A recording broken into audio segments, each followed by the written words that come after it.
Boa noite. Aí atrás dá para ouvir, não? Dá? É porque às vezes a turbina fica...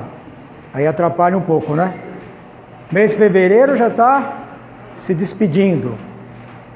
E o que a gente vai percebendo aí? A dinâmica do tempo, né? A dinâmica da vida. Como a vida vai passando, escoando rapidamente e a gente muitas vezes nem se dá conta, né? E narra o Evangelho de Mateus. Mateus foi um dos apóstolos do Cristo. Ele diz para nós no capítulo 5, para a gente ser perfeito. Sede perfeitos como vosso Pai Celestial o é. Lá naquela época, hein? Ele está nos dando uma orientação para a gente chegar à perfeição.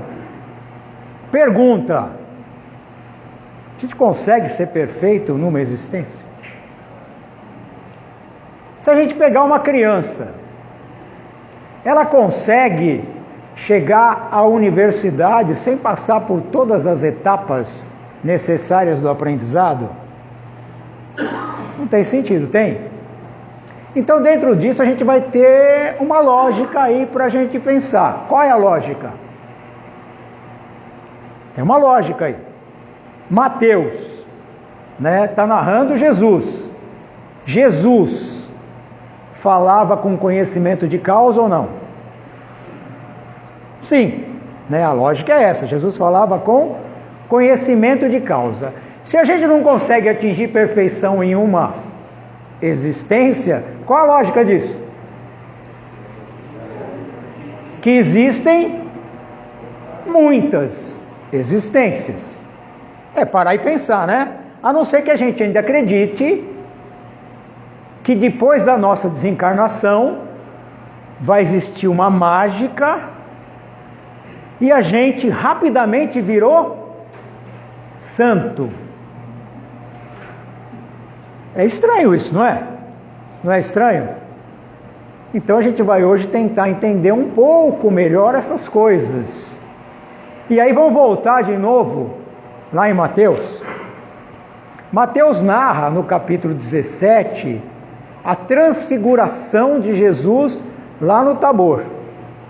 Jesus se transfigura e conversa com dois espíritos. Vamos lembrar quem Jesus conversa? Moisés e Elias. Conversou com Moisés e Elias. Vamos analisar? Então Moisés e Elias estavam mortos ou vivos? Se tivesse morto, não ia falar. Se tivesse morto, não ia conversar. Esse é outro erro que a gente também, né, fica vivenciando esse erro sem perceber. Que a gente sempre acha que a vida é somente esse tipo de vida, vida biológica. Mas se Jesus conversou com Moisés e Elias, eles estavam o quê? Vivos. Vivos. E depois Jesus no relato vai dizendo o quê? Né? Que fizeram com Elias, que Elias veio para repor as coisas na ordem. Porque os escribas diziam que Elias tinha que vir primeiro. E Jesus diz que fizeram com ele tudo o que quiseram. E fariam também com quem? Com ele, com o Filho do Homem. E nisso mostra que João Batista era o Elias encarnado. Isso está lá. Para quem tiver curiosidade hoje, quem tiver a Bíblia, pega lá o capítulo 17 e vai transcorrendo todo esse capítulo. Até ter essa narrativa de que ele é o Batista. O Batista é o Elias. Ele, o Batista, é o Elias. E se a gente voltar um pouquinho no Antigo Testamento, olhar lá, o profeta Elias, ele tinha um certo hábito de mandar decapitar aqueles que ele não tinha afinidade, né? E como que João Batista desencarnou? Alguém lembra ou não? A cabeça dele foi mostrada num prato, né? Numa bandeja. Olha só. Mas tudo bem, isso entra numa outra lei que a gente não vai discutir aqui agora, senão a gente vai pensar que é pena de talhão, né? Olho por olho. E Jesus vem aqui e muda tudo. Muda tudo. E qual é o tema da palestra de hoje? A palestra tem um tema: necessidades e limites da reencarnação.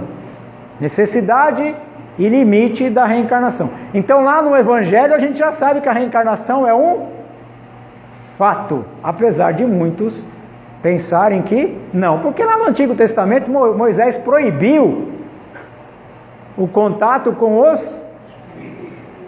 Se ele proibiu é porque é algo que acontece. Como é que você proíbe algo que não existe? Aí as pessoas também vêm nos questionar. Mas lá diz que o homem morre uma só vez. Está certo? Certíssimo. Por que está certo? Porque a personalidade, quando desencarnar, morreu.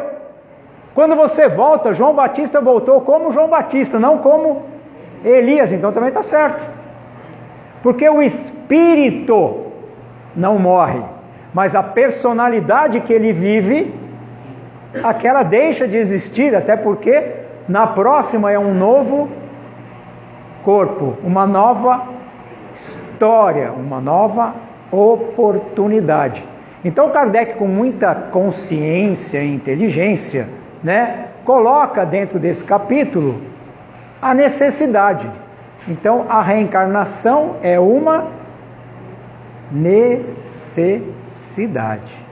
Por quê?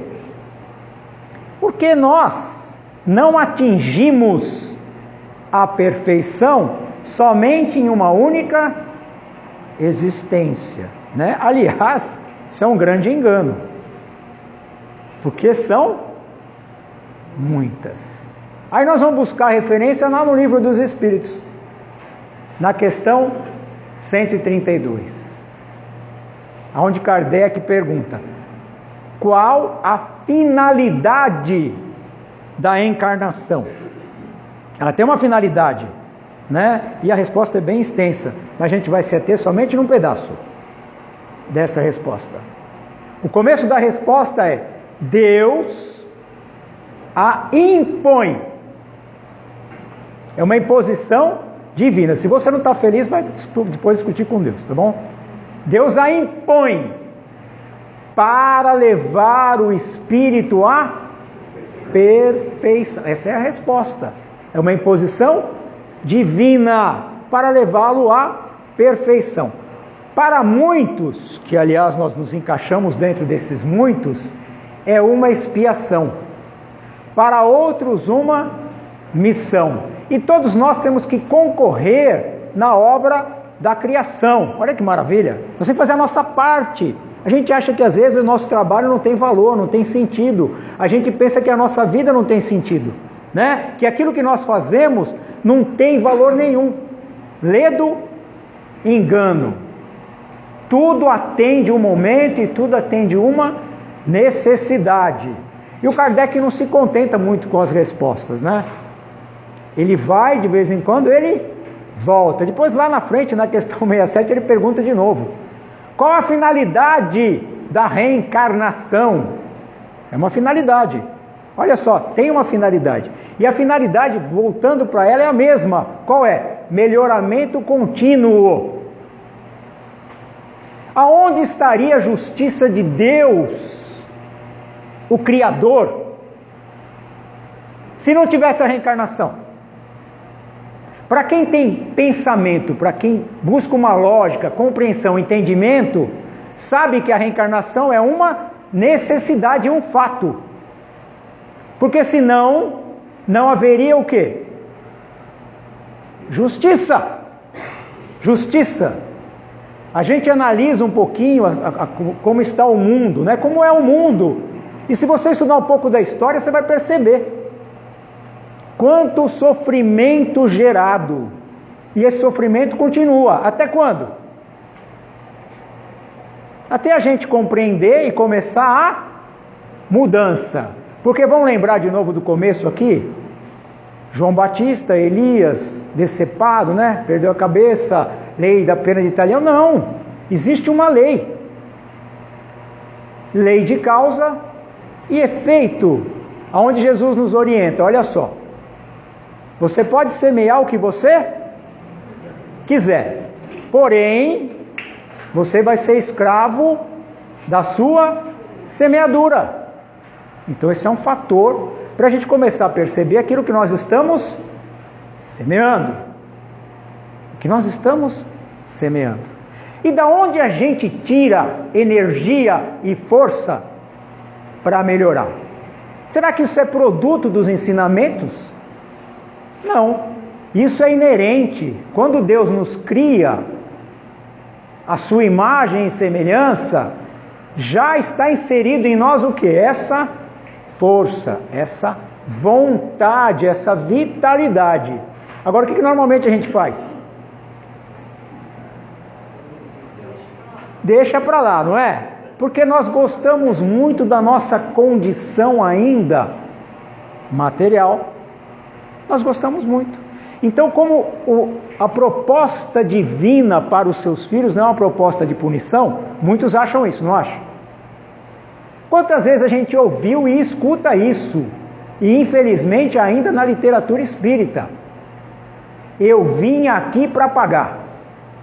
Escuta ou não escuta? Vou fazer uma pergunta. Vocês gostam de pagar conta? Alguém gosta de pagar? Fica feliz? Recebi o carnê do IPTU. Deu um beijo no carnê. Fala, ai que maravilha, vou pagar o carnê do IPTU. Alguém gosta? Nem aquela conta que você, aquele dia que você está um pouco deprimido e foi no shopping. E por azar do destino você tinha um cartão de crédito. Azar do destino, né? E você entrou no shopping e você se afogou naquelas compras. Saiu de lá satisfeito. Aí passou um período, você é contemplado com uma fatura. Na hora que você vai pagar a fatura, você ficou feliz? Nossa, vou pagar essa fatura porque eu comprei tudo o que eu queria? Não. Então isso mostra o quê? Que ninguém gosta de pagar. Pagar não é uma coisa boa. Agora vamos pensar. Quando a gente começa a estudar, começa a compreender um pouco dentro da nossa pequenez, porque nós somos ainda muito imperfeitos, né? Muito ignorantes. Quando a gente começa a entender a bondade de Deus, como Jesus dizia, né? Vós que sois maus pais, sabeis das boas coisas aos seus filhos, imagina o Criador do universo. Então será que Deus é cobrador? Tem lógica isso? Não tem sentido isso. Então é um grande equívoco que a gente precisa começar a compreender e melhorar. Mas vamos lá. Você é o produto da sua própria vivência e experiência. Então você é responsabilidade de quem? De você mesmo.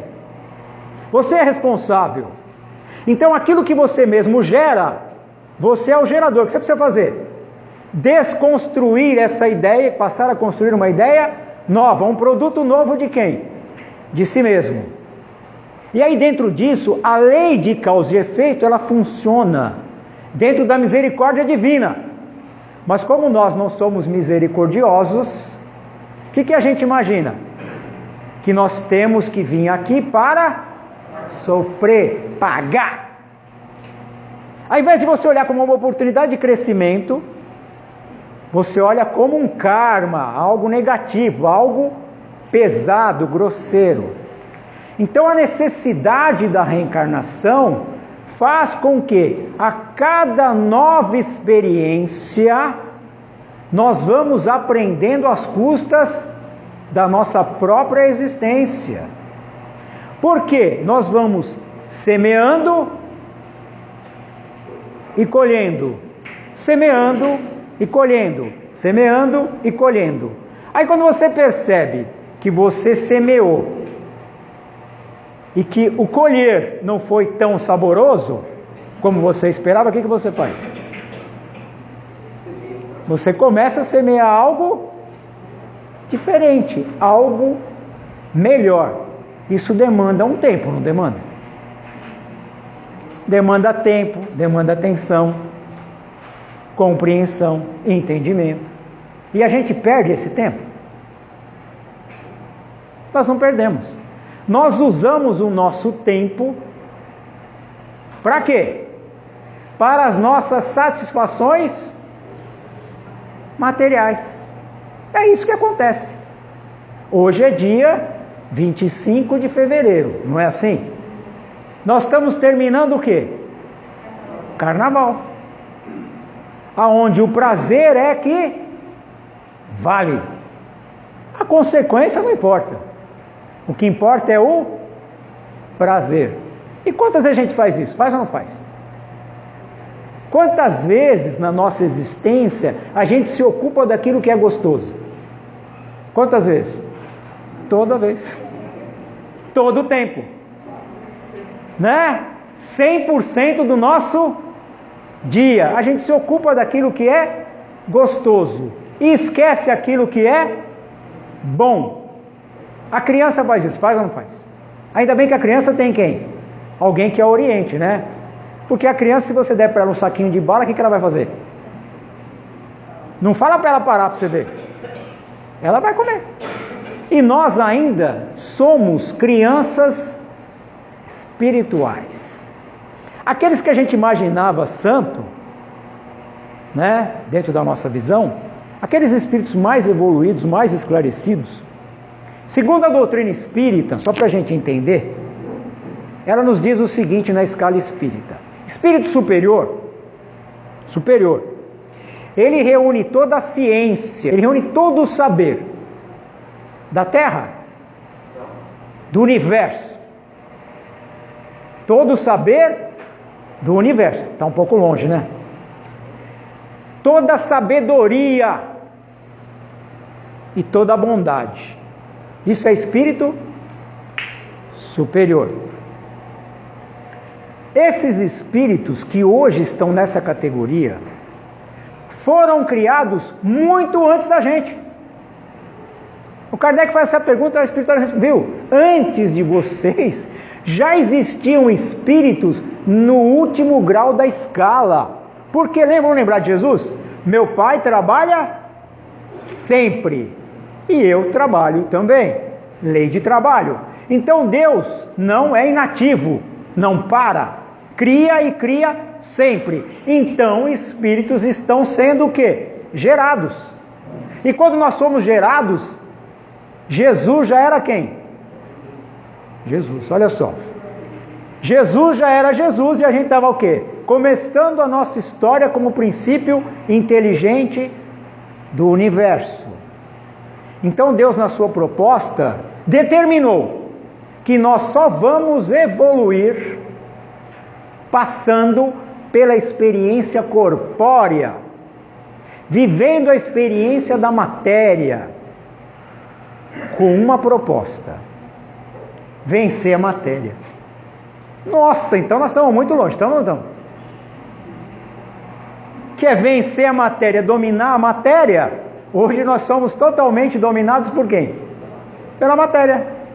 Então nós estamos muito mais no início do que no fim. Nós estamos começando o processo. É início de caminhada. Início. E por que para a nossa vida é tão dificultoso a gente perceber isso? Por que será que a gente não percebe isso? Tem uma causa isso. A causa se chama ignorância. Simples. O que é ignorar? Não saber, né? Então vamos pegar o exemplo da criança. A criança, quando ela começa a sua vida escolar, ela ignora 99% do currículo. Ela está começando, iniciando, né? Isso vai etapa por etapa. Aí ela passa o primeiro, o segundo, vai melhorando, não vai? Não vai ampliando. A nossa vida é a mesma coisa. Nós ignoramos ainda muito. Mas muitos de nós acham que sabe o quê? Nem preciso mais reencarnar. Depois dessa aqui eu já sou espírito puro. Não é assim? Olha só que coisa absurda, né? Não sabe absolutamente nada, mas acha que sabe tudo. E se a gente olhar para a gente aqui, quantas vezes no nosso relacionamento a gente afirma que nós temos razão? Quantas vezes? Quantas vezes você afirma assim? Não, mas eu tenho razão. Olha o dono da verdade, não é? Quem tem razão se determina a ser o dono Ele é dono da verdade dele, que é uma verdade bem pequenininha, né? Mas ele quer ser o dono da verdade. Não aceita que pode errar, não aceita que ainda não sabe, e aí fica batendo na mesma tecla. Vai reencarnar muito, vai ou não vai? Vai, por quê? Porque continua preso à sua própria consciência de si e não muda, e não quer mudar. Então, como não quer mudar e Deus não tem pressa, outro erro que, se vocês ouvirem, descarte: Deus apressado. Imagina, se Deus for apressado, Ele não é Deus, porque Ele é inconstante, né? Deus ama mais ou ama menos, isso não existe. Deus é Deus, Ele não muda, é imutável, como as suas leis são imutáveis. Mas nós precisamos começar a olhar aonde nos encontramos, em que nível estamos. Que nível? Nível de moralidade, de consciência, nível de harmonia e de paz. Alguém aqui vive em paz? Olha só, nível de harmonia e de paz. Então, a finalidade qual é? Colocar você em face a face com quem? Com você mesmo. É você com você. Enquanto a gente não entende isso, a gente acha que a gente tem que trabalhar e brigar com quem? Com o outro. Aliás, brigar é bom? É péssimo, não é? Não é brigar, não existe brigar. É desconstruir aquela ideia que você fez de quem? De você mesmo. Aquela ideia. Porque nós temos dois extremos. Ou a gente se acha o pior, ou se acha o melhor, né? Um é aquele coitadinho, miserável, não consigo nada. Não é assim? E o outro se julga o quê? O top. Deus me escolheu. Você já deve ter ouvido isso, né? Deus apontou e falou: você é o cara. Imagina Deus, que não tem nem forma, falar para alguém: você é o cara. Para, isso é a nossa condição. Então nós estamos numa ponta ou na outra ponta. A gente precisa começar a mudar tudo isso e começar a entender Jesus, que veio nos revelar toda a verdade. Então olha Jesus conversando com Nicodemos. Isso está no Evangelho de João, capítulo 3. Jesus conversa com Nicodemos. Nicodemos pensava naquela época, né? E ele pergunta para Jesus o que era necessário fazer para entrar no reino de Deus. A gente sempre imagina reino, né? Outra coisa equivocada nossa, né? Qual é o padrão que a gente tinha naquela época e tem ainda, né? A Inglaterra tem rei, rainha, pode isso? Nós estamos no ano 2020 e continua preso a isso. Tem tantas pessoas querendo o príncipe encantado, a princesa, não é? É isso, olha como a nossa cabeça ainda é um pouco limitada. Mas Nicodemos, pensando, comparando, ele fala: bom, o que é necessário fazer para entrar nesse reino dos céus? E Jesus, olha só, é necessário nasceste de novo. Jesus coloca a necessidade da reencarnação para Nicodemos. É necessário nasceste de novo. E ele questiona: mas como pode? Como é isso? Como pode um ancião voltar ao ventre da sua mãe? E Jesus, de novo: em verdade, ó Jesus, em verdade vos digo, né? Por que ele falava que era verdade? Porque ele sabia, vamos lembrar de espírito lá? Espírito superior, reúne toda a ciência, a sabedoria. Então ele sabia. E ele diz: em verdade vos digo, é necessário nasceste de novo. A carne provém da carne. O Espírito não, o Espírito sopra aonde quer. Ninguém sabe para onde vem e nem para onde vai, porque cada um está num nível de progresso, de evolução, de desenvolvimento. E ele completa, só para entender o conhecimento do Nicodemos, que era considerado doutor da lei. Vós que sois doutor da lei, não sabe nem as coisas da terra, como vou vos falar das coisas celestiais? Estabeleceu aí que sem reencarnação não tem evolução. Outro grande erro: o reino de Deus. A gente sempre imagina que tem um lugar lindo, maravilhoso, paraíso, esperando a gente lá, não é? Desencarnei e fui. Oh, beleza! Fui para esse lugar. Paraíso. Não. O reino de Deus habita. Olha só, então não é fora que eu vou buscar. Eu vou buscar onde? Dentro. Dentro. Dentro de mim. E nós passamos a existência buscando fora. A gente sempre quer algo que está longe, né? E aí vamos vivendo, desencarnando, voltando, desencarnando, voltando. Até quando? A reencarnação tem limite? Porque necessário é. Necessário é. É a única forma de nós nos melhorarmos e evoluirmos. Então é uma necessidade. Mas qual o limite? Quando a gente está aqui, reencarnado, você sabe, bom, começa o estudo, né? Aí você vai, na nossa época tinha o primário, agora não tem mais primário, eu nem sei mais como é que as coisas mudaram, né? Mas quem viveu nos anos 60 e 70 sabe que tinha o primário. Aí você tinha que fazer exame de admissão, ia para o ginásio, depois tinha o científico na época, que depois não era mais científico, né? Aí depois você ia para a universidade, e terminava a universidade e fechou. Então mais ou menos em número de anos você fala, vou estudar uns 20, 15, já estou feito. Qual o limite da reencarnação? Tem limite? Kardec fez essa pergunta, tem limite a reencarnação? A resposta é não. Por quê? Por que não? Por que não tem limite? Né? Porque depende única e exclusivamente da vontade de cada um. Vontade de fazer o quê? Lei de progresso. Se a gente for perceber, o progresso é uma lei natural. Se a gente olhar o planeta em si, o planeta foi progredindo, foi ou não foi? Intelectualmente é inegável, não é? Vamos fazer um exercício mental? Eu falei aqui dos anos 60, né? Algumas pessoas aqui eu sei que viveram essa época. Outros não, né? Mas quem viveu nos anos 60, 70, não tinha computador, como a gente vê hoje, não tinha celular, não tinha Waze, GPS, não tinha. Quando você ia para algum lugar, você tinha que olhar no mapa lá e olhe lá, hein?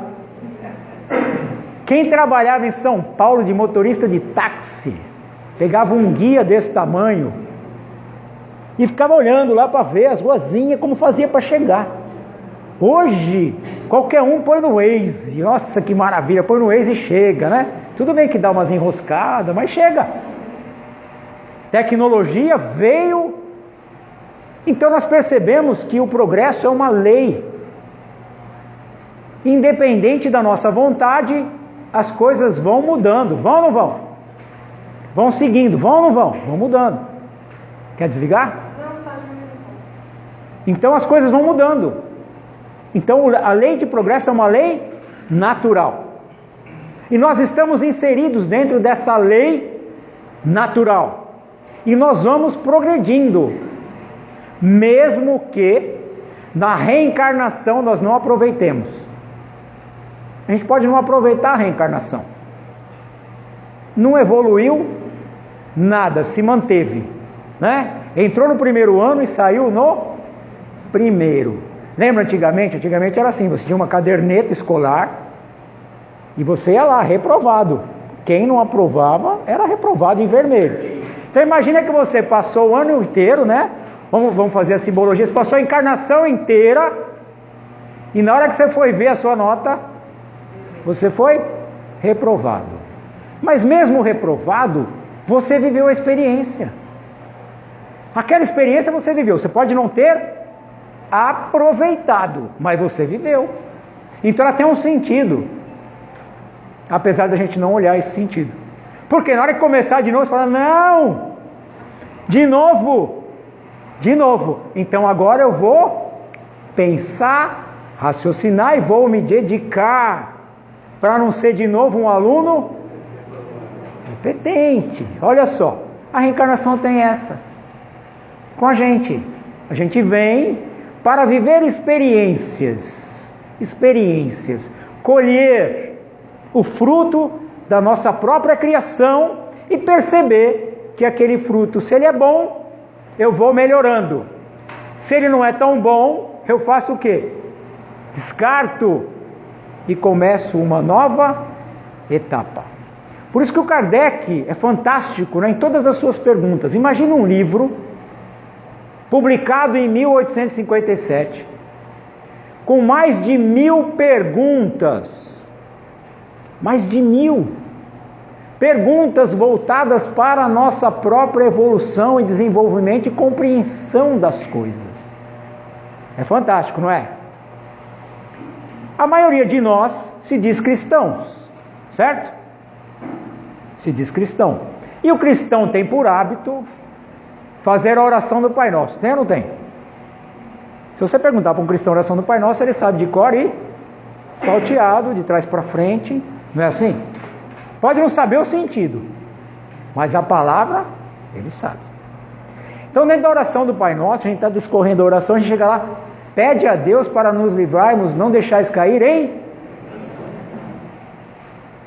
A tentação está dentro ou fora da gente? Olha só. A tentação está onde? Dentro de nós. Então, Kardec, fantástico, questão 919, ele pergunta: qual o meio mais eficaz? Como tem um lá, a gente desliga e deixa isso daí, pronto. Qual o meio mais eficaz? É aquilo que dá resultado. Da gente combater o nosso arrastamento ao mal. O que é o mal? É a tentação. São os nossos vícios, as nossas paixões. Aquilo que nos causa dor e sofrimento e a gente nem percebe. Então ele pergunta, qual é esse meio eficaz que dá resultado? Para a gente saber. Já que ele está perguntando para a espiritualidade. E quem coordenou tudo isso? Espírito da verdade. Alguém sabe quem foi o Espírito da verdade? Jesus. Jesus é o Espírito da verdade. Porque ele veio aqui para nos trazer a verdade. Então Kardec faz essa pergunta. E a resposta é tão simplesinha, tão maravilhosa. Conhece-te a ti mesmo. Qual de nós poderia afirmar 100%, eu me conheço? Ninguém. Porque aquele que se conhece tem o domínio sobre... Alguém aqui se domina?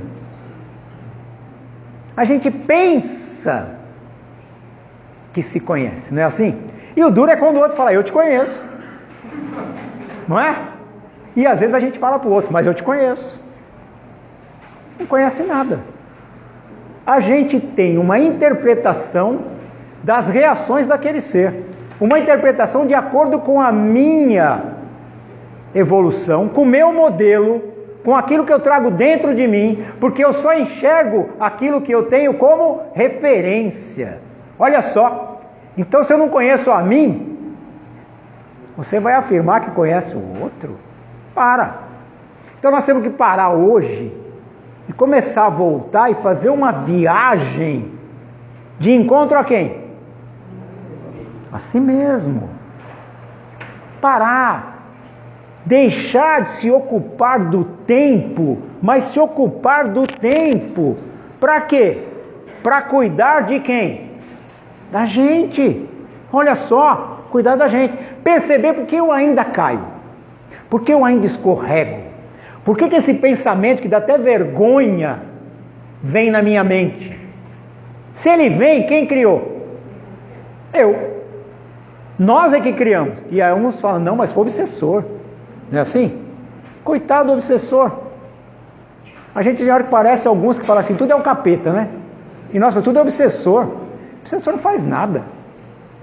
O obsessor, ele só se nutre daquilo que você tem. Você gerou e ele se alimentou daquilo. Você que fica nutrindo. Você que nutre. Então, por que esse pensamento me acompanha? Quem gerou o pensamento? Eu. Então eu tenho que entender o porquê. É que nem o vício, né? O vício ele se repete. E às vezes nós somos viciados no pensamento negativo. Nós somos viciados na crítica. Nós somos viciados no julgamento. Ou ninguém aqui é assim? Você olha e não emite opinião nenhuma, né? Neutro. Se fosse assim, não estaria mais reencarnado.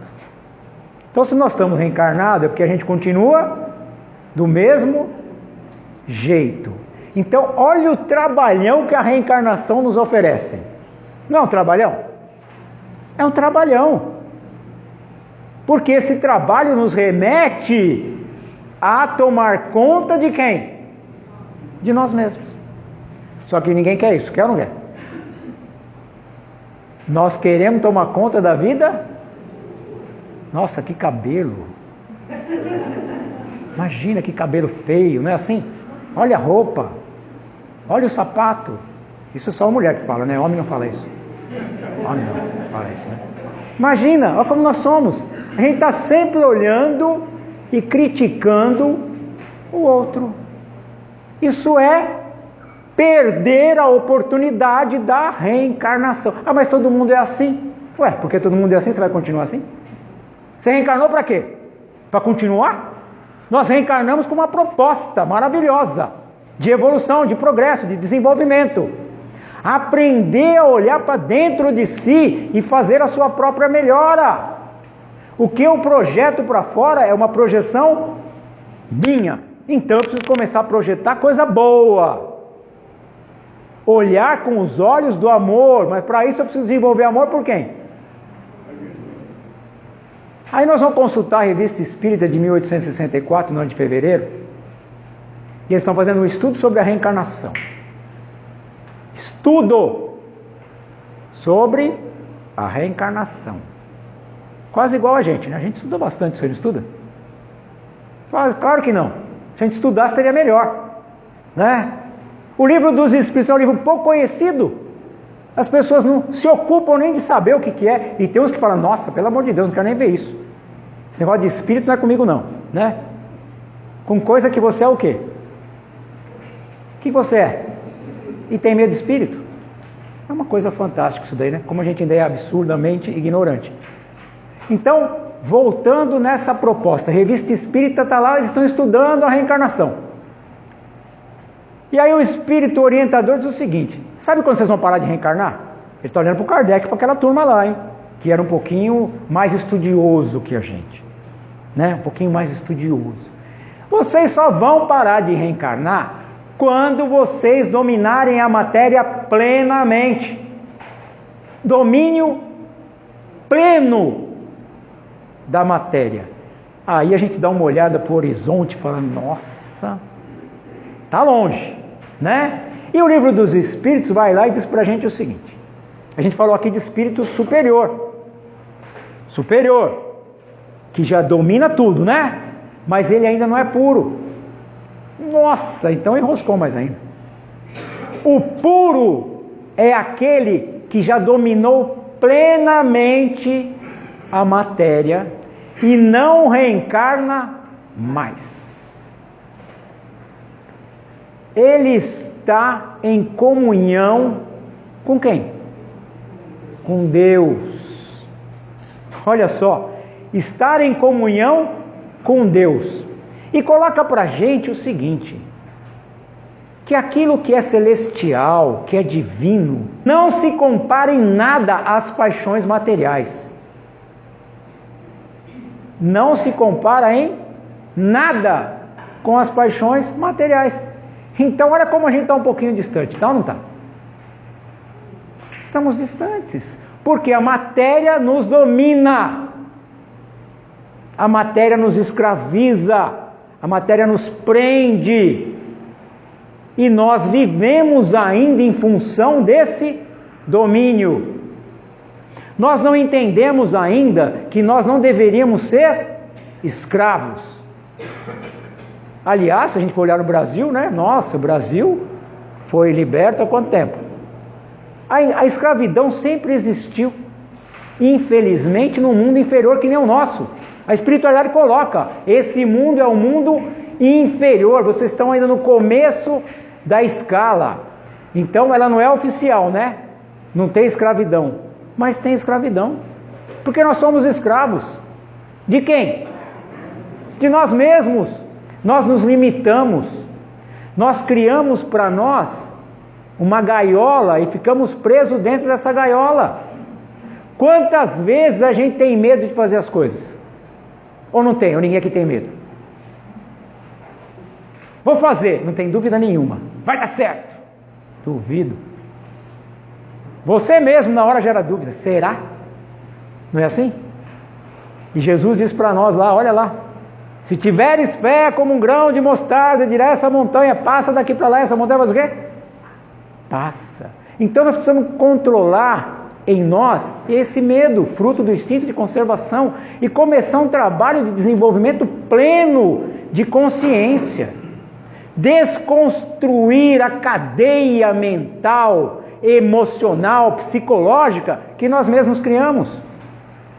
Entender que Deus nos criou em plenitude para a vida. Para a vida, e vida em quê? Em abundância. Jesus veio aqui e disse, vim para que tenhais vida, e vida em abundância. Conhece a verdade que te liberta. Te liberta de quem? De você. Para você viver uma vida plena e feliz. Olha que maravilha. Então qual é esse limite da reencarnação? Quando nós alcançarmos o ápice. O ápice. Está longe? Está longe. Porque nós estamos aqui, espíritos da terceira categoria, ainda inseridos num planeta de provas e expiações. Mas a meta está lá. E Deus criou essa meta e nos impulsiona para alcançar essa meta. Então agora vamos aproveitar a viagem. Não vamos ocupar do destino. Nós vamos chegar nesse destino. Mas o que é importante hoje para nós é a viagem, é a paisagem, é o dia, é a oportunidade de se conhecer, de fazer o melhor, de ser o melhor, de estar presente na vida o tempo todo, não ser mais ausente de você mesmo, mas ser pleno de você, entender a energia que você tem, que a vontade impulsiona, e quando Deus, o Criador, fez o sopro da alma vivente, nós somos essa alma vivente com esse potencial divino, e Jesus diz para nós, vós sois deuses, farei o que eu faço e muito mais. Então não vamos nos importar com a chegada, mas vamos curtir esse momento pleno e maravilhoso, sendo hoje melhor do que ontem e amanhã melhor do que hoje. E pela atenção de todos, muito obrigado.